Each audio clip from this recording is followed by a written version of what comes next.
Ingredients we need for today are 1.5 cups of almond flour, 4 ounces cream cheese, 2 eggs, and 2 cups of shredded mozzarella cheese. For the complete meal, you will actually need additional choice of filling and toppings. Alright guys, so we're going to go ahead and begin with placing the cream cheese and the shredded mozzarella cheese into a microwave safe bowl or on a pot, however you're going to melt these two together. I melted the cream cheese and the mozzarella cheese for about a minute, and now we're going to go ahead and mix both together so it incorporates with each other well before adding any more ingredients. Now it's time to add in our 2 eggs, and make sure in this step that you try to incorporate the eggs and the cheeses together as much as you can. Now it's time to add in the almond flour. I prefer to place in half a cup first and then the rest. And also, if your consistency is a little crumbly like mine, you can always pop it back in the microwave for a couple of seconds and mix it together again.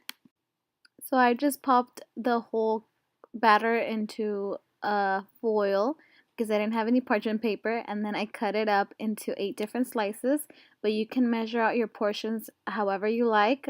This is just the easiest way I found for myself. Now it's time to form the sopes. You want to get a little bit of olive oil on your hands and fingers, and also this would work best with parchment paper. So you want to go ahead and roll up your portion into a little ball, then you flatten it out and you finish forming it once it's on the tray. You want to go ahead and pinch the sides of the dough, that way you have the sope form, and that way your toppings and your filling don't fall off of it, so it can get that nice little wedge around it. Once you're done forming your sopes, make sure you grab a fork and poke some holes in them, that way you avoid any inflating on the sopes. Now they're ready to go into the oven at 375 degrees Fahrenheit.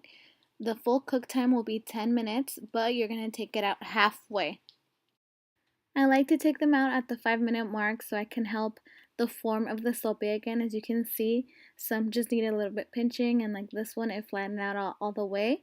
So just please be careful because it is hot. You can let it cool a little bit, but just try your best to form them again nicely to put them back in for the next 5 minutes. Additional info, I chose chicken as my filling. I just boiled it with some onion and garlic. I shredded it and added a little bit of hot sauce for flavoring. I also shredded some lettuce and sour cream for my toppings.